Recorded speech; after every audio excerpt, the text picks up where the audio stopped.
In this video, I'm going to explain to you how you can choose a niche to 10x the amount of leads you're getting as a financial advisor. A common mistake with a lot of financial advisors is they think that by not having a niche and by being really broad, that they're going to be able to attract a lot of clients, that by casting a really wide net, they're going to be able to attract more clients. And actually it's the inverse of that. The more specific of person you can help, the easier it is for you to generate clients. I know this because on Instagram, I built a following from 0 to 90,000 people. We generate hundreds of leads a month. In the last 4 months, we've signed 30 high value clients off the back of Instagram and off the back of having a very specific niche or a fairly specific niche. Here's the premise of why a niche is going to help you, especially on the social media front. And so if we look at our Instagram, we have an Instagram profile. And on our profile, we have a bio. And on that bio, we're very specific or fairly specific in terms of who we help and what we do or how we can help them. And then we've got a call to action in order to book a call with us. But the reason why this is really important is because when you post content, it gets viewed by people, right? So you get content, you get viewed, and then someone looks at your profile. That's what they do. You notice it yourself. You'll look at a piece of content, and if you like it and you think it's good, you'll end up checking out their profile. So one, it comes down to make sure you have an optimized profile, right? And if you want your profile reviewed, I'll tell you what I think is good or bad about it from my experience of, getting over 90,000 followers from it. So comment below and I'll do that for you for free. But you post content, you get views, and people look at your profile. Now, when you're really generic in terms of who you can help, most people look at that and just think, he probably can't help me. It's what they do. Is like, I'm probably not right for him. Financial advice generally has the stigma that it's only for ultra high net worth people or high net worth people, which, as we all know, isn't the case. And so when you're not ultra specific with who you can help, 99% of people who then look at your profile are going to say, he's not for me. The problem with this then is that even if you're getting 10,000 views on your profile a month, out of that 10,000 people, if we're looking at 1% of people will then click on your profile or think, he might be able to help me. So that's 100 people, right? And they're not even going to follow on the first time they see a video.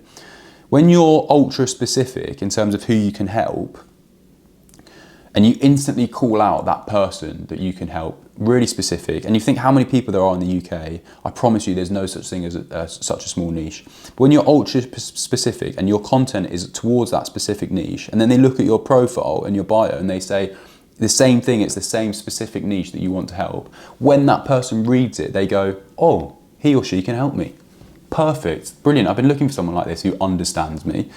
And so by being specific, you are going to, one, probably increase, or I know definitely going to increase that 1%. But even if you don't, that 1% who do see it are ultra bought in, are ultra like, oh, finally, this girl or guy really understands me. He can help me. He posts content about my pain points. He posts content, really good information. I'm going to give him a follow.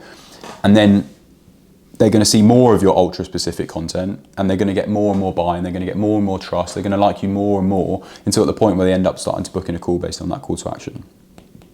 So being specific is actually your best friend. It's backwards thinking. You think by being specific, there's probably only 1,000 people in the UK who are a specific niche. It's not the case, but even if it was the case, if you could get 1,000 people, you can't even handle 1,000 clients. In order to pick this niche, that's the other thing, and I see a bit of a problem with this. So my background is professional football. I used to be a really, really average professional footballer. I played in America and in Ireland. So I actually understand the world of professional football in terms of the lower leagues, and I understand the higher league more so than the average person. And so it would actually make relative sense if I was then to start to make my niche of going after professional footballers or professional sportsmen, because I've actually come from that background. Which brings me to a point in terms of choose a niche that you actually understand, that you know about, that you do know the pain points from. Don't pick a niche because you think that it's a cool niche, but you know absolutely nothing about it. Professional sport being one of them. If you know nothing about professional sport, you don't even have a single friend who's a professional sports person, then talking about the pain points or the problems of that niche is going to be much harder for you. You can imagine what it might be and you might get it right. But then if someone was to actually talk to you about those pain points and problems, they're going to instantly know that you've actually got no idea what you're talking about. And so you lose all credibility and you lose all trust at that point. So it goes back to my point in terms of pick a niche that you actually understand and know about. And this is a bit of an exercise in terms of what is your background and experience in, right? What do you actually enjoy would be the other side of things. And what do you have good knowledge on? And the experience side is a big thing. So like your knowledge, your experience, your background, and what you enjoy is going to help you with your niche. So whether you're coming from an IT background and there's a niche within IT, or whether you're coming from, or even if you're a single mum who's running their own business and you want to go after and help other people who are single mums or single parents who are running their own business, and that's your niche. You actually understand that. You've got you day and night, you live that. You understand the pains and the struggles that person has because you are that person. So, and that is so powerful. And if you're then thinking about two people who are looking for an advisor or looking for a mortgage advisor, whatever it is, and they've got one person who understands what it is they're going through, understands the problems, knows how to provide solutions and have worked with other people who are similar, versus someone who's really generic, doesn't really understand what they're going through, which person are you going to pick? Obviously the person who you know, like, and also have got things in common with, and they talk your same language. So this is also a differentiator, not only in terms of attracting leads, but then actually signing clients. And the authenticity side of it is really, really important. People can see through when you're not authentic about it.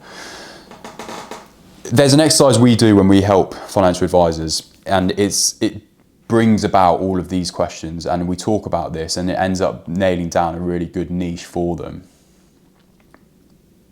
But this in itself, asking these questions in terms of your background, your what do you enjoy, your knowledge and your experience will really help you, and will help you get that authentic niche of the person who you're going to help. The other side of it then is this helps you with your content, right? It's all linked. And one thing worth talking about is don't change this niche frequently. So don't try a niche for 4 weeks and then change it and go on to the next thing, right? And don't choose a niche based on the fact that you've seen someone else choose that niche and it's doing well for them.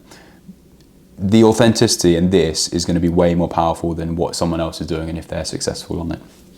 The reason why you also don't want to change is when you post content, someone doesn't just see one post and then instantly, one instantly follow you or one instantly book in a call. It takes multiple pieces of content to be able to gain that trust. And so if someone looks at one piece of content and it's directed towards them, they're the ideal person, and then they see another one and it's like it's still directed towards them and they follow you, right?